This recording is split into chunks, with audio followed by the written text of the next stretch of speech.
Understanding footage, इससे मेरा ये मतलब है कि आप जो शॉट्स होते हैं, जो फुटेज है आपके पास, उनकी टाइप्स को आप जान सकें। शायद आपको ये फीलिंग आती हो कि ये तो एक कैमरा पर्सन का काम है, क्योंकि उसने उसको रिकॉर्ड करना है, उसने उसको फिल्म करना है, या मे बी डायरेक्टर जो है जो उसको इंस्ट्रक्ट कर रहा होता है, जो उसको बता डायरेक्ट कर रहा होता है कि आपने ये शॉट लेना है, इसके बाद ये शॉट लेना है, ये उनका काम है। तो एज एन एडिटर क्या ज़रूरत है इसकी कि आपको भी ये शॉट टाइप्स पता हो? तो इसका मेरा जवाब ये है कि ये बिल्कुल एक एडिटर को बहुत ज़रूरी है कि उसको भी पता हो कोई एग्जैक्ट शॉट टाइप क्या है। क्योंकि अगर हम एक प्रॉपर फिल्म या ब्रॉडकास्ट इन्वायरमेंट में बात करें प्रोफेशनली, तो वहाँ पर ये टर्मिनोलॉजीज यूज़ होती हैं, और इन्हीं की बेस पे आपका पेपर वर्क, आपका शॉर्ट टाइप्स के थ्रू, या आपके जिस तरह से भी आपकी कम्युनिकेशन होती है डायरेक्टर की आपसे या असिस्टेंट डायरेक्टर की आपसे, तो वो इन्हीं टर्म्स में होती है। मिसाल के तौर पे एक कैमरा पर्सन ने अगर एक मीडियम शॉट फिल्म किया हुआ हो, और आपको मीडियम शॉट का अगर एग्जैक्टली ना पता हो, और आपके पास डिफरेंट वेरिएशंस मौजूद हों, तो आपके लिए वो ज़रा कंफ्यूजिंग हो सकता है। तो इसके लिए बहुत ज़रूरी है कि आपको एग्जैक्टली उन शॉट टाइप्स का पता हो। शॉट टाइप्स की हमने बात की, इससे पहले मैं आपको बता दूं कि शॉट होता क्या है। आप में से अक्सर ने कभी कोई लाइव मैच या कोई लाइव कॉन्सर्ट या कोई भी शो अटेंड किया होगा। तो उसमें बेसिकली क्या होता है कि अगर हम सिर्फ एक लाइव क्रिकेट मैच की बात करें, तो इस वक्त हमारे पास क्रिकेट मैच में 20+, 25, 28 जितना भी आप ऐड कर लें, तो इतने कैमरास लगे होते हैं, और उन सब की रिकॉर्डिंग मिक्सचर होके, बेसिकली एडिट होके आपके पास स्क्रीन पे आ रही होती है। लेकिन अगर आप उसको लाइव देख रहे हैं, तो आप तो एक जगह पे बैठे हैं, आपका एक पॉइंट ऑफ व्यू है, आपका एक ही फ्रेम है जिसमें आपको वो नजर आ रहा है। तो वहां पर बैठ के आप उस सारे एम्बियंस, उस सारे इन्वायरमेंट को तो एंजॉय कर सकते हैं, लेकिन जो आप अपनी स्क्रीन पे डिटेल में देखते हैं, वो आप वहां पर बैठ के उसको वो फील नहीं कर सकते। अब वो क्या देखते हैं आप स्क्रीन पे? तो आपके पास क्या होता है, उस सेम जगह पे जहां पर आप मैच देख रहे हैं, डिफरेंट पोजीशंस पर डिफरेंट कैमरास हैं, उनके कैमरा ऑपरेटर्स हैं, और वो हर कैमरा एक डिफरेंट शॉट टाइप आपको दे रहा है। तो वो जो different camera persons different position पर और डिफरेंट शॉट टाइप्स में आपको डिफरेंट वेरिएशन में आपको जो शॉट दे रहे हैं, या आपको जो स्क्रीन पे आपके पास इमेजेस आ रही हैं और एडिट होके आप उसको देख रहे हैं, तो वो फर्दर उसमें एक ड्रामा ऐड कर रही है, फर्दर उसमें एक इंटरेस्ट डेवलप हो रहा है, और आपको डिटेल नजर आ रही है। आपको लॉन्ग शॉट में, चलें लॉन्ग शॉट तो एक जरा टेक्निकल टर्म है, मैं आपको कहूँगा आपका वाइट शॉट कह लें हम इसको फिलहाल अभी तक, कि वाइट शॉट में आपके पास सारा इस वक्त आपको नजर आ रहा है। क्लोजअप में आपको डिटेल नजर आ रही है, और अब तो इतनी इंफॉर्मेशन ऐड होती जा रही है कि आपको एक्सट्रीम क्लोजअप, आपको एक्सप्रेशन, आपको ओवर द शोल्डर, आपको हर तरह के शॉट टाइप्स आपको लाइव इवेंट में देखने को अपनी स्क्रीन पे मिलते हैं। तो हम बात कर रहे थे कि शॉट क्या है। तो ये जो कैमरा पर्सन्स आपको डिफरेंट लोकेशंस पे जाके जो इमेजेस, जो फ्रेम बना रहे होते हैं, इनको हम कहते हैं शॉट। और ये डिफरेंट शॉट एडिट होके आपको फाइनल फॉर्म में अपनी स्क्रीन पे नजर आते हैं। तो ये जो शॉट्स होते हैं, ये कितने टाइप्स के होते हैं, इनकी क्या क्या वेरिएशन होती है, इस पे हम नजर डालते हैं। मेजरली हम इनको दो पार्ट्स में डिवाइड कर सकते हैं। एक तो हमारे पास बेसिक शॉट्स, और दूसरा हमारे पास कॉम्प्लेक्स शॉट्स। बेसिक शॉट में आपके पास long shot, medium shot, closeup, over the shoulder, two shot, इस तरह के शॉट्स इन्वॉल्व हैं। ये ज़्यादातर स्टैटिक शॉट्स हैं, इनमें मूवमेंट नहीं है, इनमें आपके कैमरे की या आपकी फोकल लेंथ की मूवमेंट नहीं है। और जो कॉम्प्लेक्स शॉट है, उसमें आपकी मूवमेंट इन्वॉल्व है। वो कैमरे की मूवमेंट हो सकती है, वो लेंस की मूवमेंट हो सकती है, वो सब्जेक्ट की मूवमेंट हो सकती है, या इन सब के कम्बिनेशन से भी जाके वो चीज़ बन सकती है। आइए हम एक नज़र डालते हैं बेसिक शॉट्स पे। और इन बेसिक शॉट्स को समझने से पहले मैं आपको एक टिप भी दे दूं कि आप अगर एडिटर के तौर पे काम करते हैं, और आपका प्लान है कि आप खुद चीज़ों को फिल्म भी करें, एज एन कैमरा पर्सन आप खुद उसको रिकॉर्ड करें और खुद बाद में उसको एडिट करें, तो इन शॉट्स को तो आप रट लें, बिल्कुल इसको आप रट लें। क्योंकि ये जो है, ये बेसिक आपकी कन्वेंशंस हैं। आप इसको कंपेयर कीजिएगा किसी भी फीचर फिल्म में, किसी भी हॉलीवुड लेवल फिल्म में, या किसी भी सिनेमा की फिल्म ब्रॉडकास्ट के किसी भी शो से, तो आपको ये सारी शॉट टाइप्स उसमें नज़र आएंगी। और इसमें आपको एक फ़ायदा ये भी हो सकता है कि कभी आप अगर शूट करने जाएं और आपका स्टोरी बोर्ड उस तरह से प्लान नहीं है, मे बी आप कोई डॉक्यूमेंट्री शूट कर रहे हैं, तो आप अपने सब्जेक्ट को, अपने कैरेक्टर्स को इन डिफरेंट वेरिएशंस में शूट कर सकते हैं। और इसके बाद फिर आप उसको, आपके पास एडिट में पॉसिबिलिटीज बढ़ जाती हैं, आपके पास ऑप्शन ज़्यादा, आपके पास चॉइसेस ज़्यादा हो जाती हैं। तो ये जो बेसिक शॉट्स हैं ये क्या हैं? सबसे पहले हम बात करते हैं लॉन्ग शॉट। और लॉन्ग शॉट में हमारे पास फर्दर जो इसकी वेरिएशन है वो है एक्सट्रीम लॉन्ग शॉट, वो है हमारे पास वेरी लॉन्ग शॉट, और हमारे पास long shot. Extreme long shot में अगर आप देखें तो इस वक्त जो है आपके पास एक बहुत ही वाइड फ्रेम है। आपके पास आपका सब्जेक्ट, जो आपका कैरेक्टर है, वो भी आपको नजर आ रहा है, और जो उसके इर्द गिर्द इन्वायरमेंट है वो भी आपको काफी ज्यादा नजर आ रहा है। बहुत ज्यादा डिटेल इसमें आपको नजर नहीं आएगी क्योंकि ये बहुत वाइड शॉट है। उसके बाद जो वेरी लॉन्ग शॉट है वो इसका थोड़ा सा टाइटर वर्जन, आपका जो कैमरा है वो थोड़ा सा और जूम इन हो गया है। इसमें आपका सब्जेक्ट आपको पूरा नजर आ रहा है, आपका इन्वायरमेंट भी आपको नजर आ रहा है, लेकिन as compare to extreme long shot ये थोड़ा सा जूम इन ज्यादा हुआ। अगर हम सिंपल लॉन्ग शॉट की बात करें तो इसमें जो आपका सब्जेक्ट है वो आपको सर से लेके पांव तक पूरा नजर आ रहा है, और थोड़ा सा हेडरूम, एक डिसेंट हेडरूम है सर के ऊपर भी और थोड़ा सा पांव के नीचे भी। तो आपको एक पूरा सब्जेक्ट अपना नजर आ रहा है उसमें। इसके बाद अगर हम बात करें मीडियम शॉट की, तो मीडियम शॉट में भी आपके पास मीडियम लॉन्ग शॉट है, आपके पास एक मीडियम शॉट है, और आपके पास एक मीडियम क्लोजअप है। अगर हम मीडियम लॉन्ग शॉट की बात करें तो इस वक्त जो हमारा सब्जेक्ट है, हमें थोड़ा सा एक डिसेंट हेडरूम है, उसके सर के ऊपर थोड़ी स्पेस है, और नीचे घुटनों तक वो उसका शॉट है। थोड़ा सा इन्वायरमेंट भी विजिबल है कि वो किस जगह पर है, और मेजर इसका जो पॉइंट है वो ये है कि वो सर से लेके घुटनों तक आपको अपना सब्जेक्ट नजर आ रहा है। इसके बाद जो सिंपल मीडियम शॉट है उसमें आपको सर से लेके वेस्ट तक, जो आपकी वेस्ट लाइन है, यहां तक आपको अपना सब्जेक्ट नजर आ रहा है। मीडियम क्लोजअप थोड़ा सा इससे ज्यादा और जूम है, और वेस्ट लाइन से थोड़ा सा ऊपर होके आपके पास आपका सब्जेक्ट जो है आपको सर से लेके चेस्ट के थोड़ा नीचे तक नजर आ रहा है। अब हम बात करते हैं क्लोजअप की। क्लोजअप में आपके पास simple closeup, big closeup, extreme closeup जैसी ऑप्शन मौजूद है। क्लोजअप में आप देख सकते हैं कि आपको अपने सब्जेक्ट का पूरा चेहरा सर से लेके उसकी चिन तक पूरा फ्रेम में नजर आ रहा है।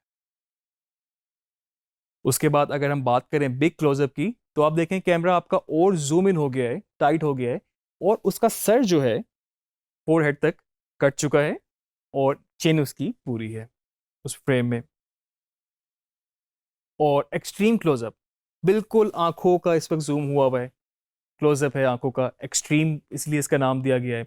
तो ये आंखें भी हो सकती हैं, ये आपकी होंठ भी हो सकते हैं, मे बी नाक हो सकती है, कान हो सकती है, स्पेसिफिक एक जगह को ही फुल एक्सट्रीम हद तक जूम किया हुआ है। हर शॉट का अपना अपना पर्पस है। अब एक्सट्रीम क्लोजअप में आपको अक्सर कभी इंटेंसिटी दिखानी हो, कभी आपने कोई आंखों से, किसी ने कोई फिल्म में दिखाया कि उसने इशारा किया है, तो मे बी एक्सट्रीम क्लोजअप का शॉट था, या किसी के एक्सप्रेशन, इमोशंस, कोई गुस्सा आ गया है तो आपने आंखों का क्लोजअप उसको दिखा दिया। किसी ने कोई विस्पर किया तो मे बी उसका एक्सट्रीम क्लोजअप है होंठ का, कोई बात सुनाई दी, कान का एक एक्सट्रीम क्लोजअप है। तो हर शॉट, ख्वाह वो लॉन्ग शॉट हो, मीडियम शॉट हो या क्लोजअप हो, हर एक का अपना अपना एक पर्पस होता है। और फिल्म की लैंग्वेज में इसको जब यूज़ करते हैं तो पर्पसली ही यूज़ करते हैं। वेरिएशन एक अपनी जगह, लेकिन एक फिर भी पर्पसली इसको यूज़ किया जाता है ताकि एक आपका नैरेटिव और इंटरेस्ट बिल्ड होता रहे। इसके बाद दो और शॉट हैं जो बेसिक शॉट्स कैटेगरी में फॉल करते हैं। वो है आपके पास टू शॉट और over the shoulder shot. Two shot जैसे नाम से ही आपको क्लियर है, दो लोग होते हैं इसके अंदर।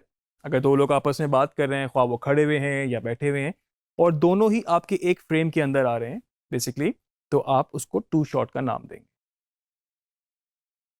ओवर द शोल्डर शॉट में आपके पास शोल्डर के पीछे कैमरा रखा होता है, और आपका जो सब्जेक्ट है, जो आपका करेक्टर है, दो लोग मतलब अगर आपस में बात कर रहे हैं तो आपको एक का चेहरा नजर आ रहा है और दूसरे का आपको शोल्डर नजर आ रहा है, यानी कि थोड़ा सा उसकी बैक, साइड और शोल्डर नज़र आ रहा है। और इस तरह से जब आपको सेकंड बंदे का फिल्म करना होता है तो आप अपनी उसी कैमरे को शिफ्ट करते हैं और आप फिर दूसरे के शोल्डर और दूसरा सब्जेक्ट आपको नज़र आना शुरू हो जाता है। ये नॉर्मली आपको दो लोगों की कन्वर्जेशन में ही नज़र आएगा और इससे आपको जस्टिफाई भी हो जाता है कि किससे बात हो रही है, किस एंगल से बात हो रही है और आई लाइन किस तरफ है, और फिल्म मेकिंग में इसका खासा इस्तेमाल किया जाता है। ये थे आपके बेसिक शॉट टाइप्स। मैं अगेन आपसे कहूँगा कि आप इनको प्रैक्टिस करें, आप इनको रिकॉर्ड करें। तो आपके पास मोबाइल फ़ोन वाला कैमरा है या आपके पास कोई DSLR है, आप इनको रिकॉर्ड करें, आप इनको प्रैक्टिस करें और इनको एक साथ कंपाइल करें। रिगार्डिंग वीडियो एडिटिंग मैं आपको ये बताता चलूँ, अक्सर लोग कहते हैं कि एक इसमें आपको अगर लॉन्ग शॉट यूज़ करना है तो मे बी उसके बाद आपको क्लोज़अप लगाना हो, या आपको वेरी लॉन्ग यूज़ करना है तो उसके बाद आपको मीडियम पे जाना हो। तो बिल्कुल मैं आपको एक टिप दूंगा कि आप इस तरह का कोई भी फार्मूला अपने जहन में ना बिठाएं, आप सिर्फ उस कंटेंट को समझें। हमने बहुत सारे केसेस में देखा है कि अगर हम एक एग्जांपल इस वक्त ये लें कि आप शुरू में ही सब कुछ एक्सट्रीम लॉन्ग शॉट में या लॉन्ग शॉट में अपना सब्जेक्ट के साथ इन्वायरमेंट भी रिवील कर देते हैं और उसके बाद फिर आप डिफरेंट शॉट्स वेरिएशन में कट करके अपनी स्टोरी बना रहे होते हैं।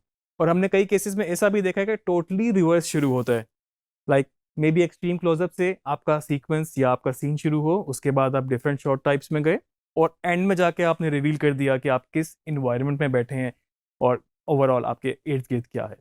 तो आप इसको बिल्कुल डिफरेंट तरीके से, डिफरेंट अप्रोच से आप इसको यूज़ कर सकते हैं। मेन चीज़ है आपको पर्पसली आप इन शॉर्ट्स को यूज़ करें, कंटेंट वाइज इसको यूज़ करें, सोच समझ के यूज़ करें। जहाँ पर आपको ज़रूरत हो वहाँ पर जाके आप उस शॉर्ट को चेंज करें, तो आपके एडिटिंग में, आपकी स्टोरी टेलिंग में एक बहुत बेहतर फ़र्क होगा। तो ये कुछ हमने बेसिक शॉर्ट्स देखे। अब मैं आपको कुछ बताता हूँ कॉम्प्लेक्स शॉर्ट्स।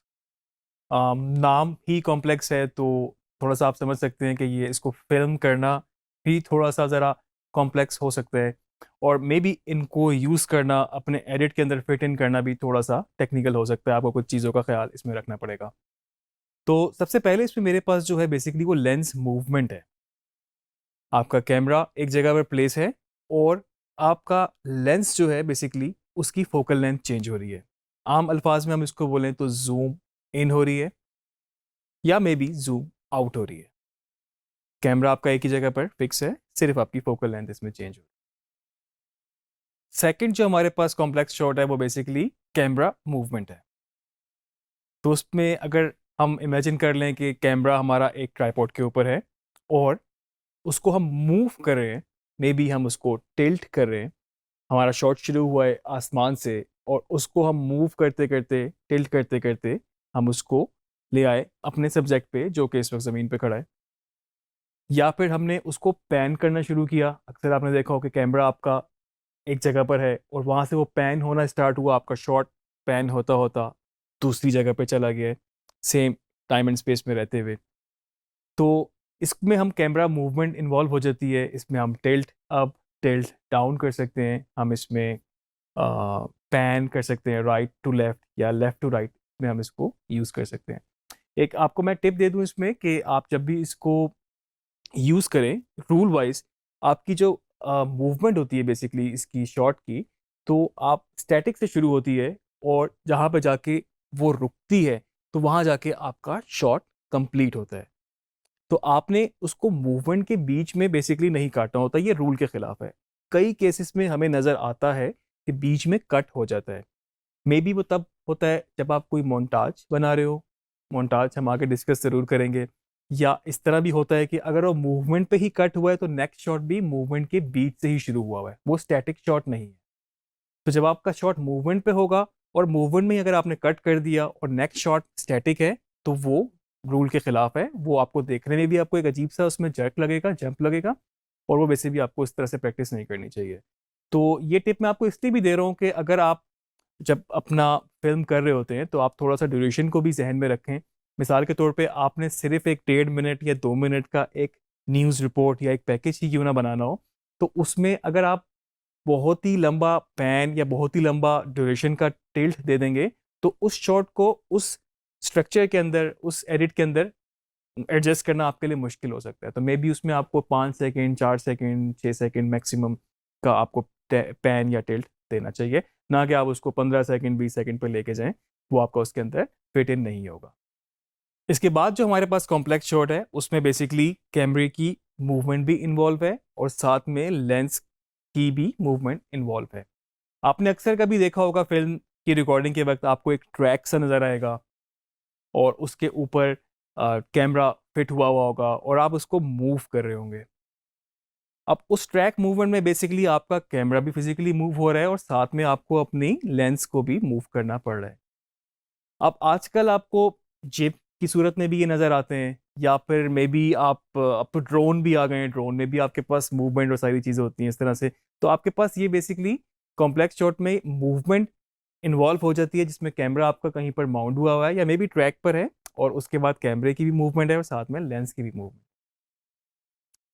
फोर्थ में इसमें अगर बात करूं तो सब्जेक्ट भी इसमें ऐड है, सब्जेक्ट की मूवमेंट भी इसमें ऐड हो गई है। तो अब आप सोचें कि आपका सब्जेक्ट मे बी आप कोई इवेंट कवर कर रहे हैं जिसमें रेस है, रनिंग है, और अब पूरा लैप पूरा करना है और उसके बाद आपके पास कैमरे की पोजीशनिंग है।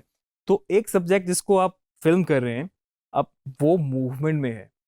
अब आपका जो शॉट टाइप है वो डिसाइड करता है कि आपने उसको फॉलो करना है, या आपका कैमरा में भी स्टैटिक होगा, एक जगह पर माउंट होगा, एक जगह प्लेस होगा और उसके बाद आपका सब्जेक्ट मूव कर जाएगा। अगर आपने उसको फॉलो करना है तो आपको उसको फॉलो के साथ मूवमेंट भी अपने कैमरे की ऐड करनी है। तो आपका सब्जेक्ट भी मूवमेंट में आ गया, आपका कैमरा भी मूवमेंट में आ गया, और उसी हिसाब से आप उसमें अगर कोई पैन टिल्ट हो रहा है तो आपको वो पहले से उसको प्लान करना पड़ता है, ना कि आप मौके पे कंफ्यूज सा एक शॉट दें, तो वो शॉट भी आपका सही नहीं होगा। तो ये थे हमारे कुछ कॉम्प्लेक्स शॉट्स। अगर मैं इसको क्विकली समराइज करूं तो कॉम्प्लेक्स शॉट में आपके पास पैन हो सकता है, आपके पास टिल्ट हो सकता है, आपके पास पैन और टिल्ट दोनों एक साथ हो सकते हैं, आपके पास लेंस मूवमेंट हो सकती है, आपके पास लेंस मूवमेंट और पैन का कॉम्बिनेशन हो सकता है, या आपके पास लेंस मूवमेंट और टिल्ट का कॉम्बिनेशन हो सकता है, सब्जेक्ट मूवमेंट हो सकती है, सब्जेक्ट मूवमेंट के साथ आपका कैमरा पैन भी हो सकता है, और सब्जेक्ट मूवमेंट के साथ आपका कैमरा टिल्ट भी हो सकता है। तो ये सारे कॉम्प्लेक्स शॉट हैं, बड़ा स्मार्टली आपको इसको प्लान करना होता है, और जब ये सही तरीके से एग्जीक्यूट हो जाए फिर आप इसको अपने एडिट में यूज़ करते हैं। तो आपको पता होना चाहिए कौन सा शॉट सही है, कौन सा शॉट नहीं है। अगर एक पैन पूरा नहीं हो सका, मे बी एक सब्जेक्ट को वो फॉलो कर रहा है और सब्जेक्ट आपका फ्रेम से पहले या बाद में आउट हो गया है, तो आपको पता चल जाएगा कि ये शॉट सही नहीं है। मे बी उसके बाद आपके कैमरा पर्सन ने एक और वेरिएशन शूट की हो, तो आपको इसलिए अपनी फुटेज को प्रीव्यू करना भी ज़रूरी होता है। तो ये कॉम्प्लेक्स शॉट जो थे बेसिकली आपको आपके एडिट में कंबाइन होते हैं बेसिक शॉट्स के साथ, तो तब जाके आपका एक सारी स्टोरी बनती है।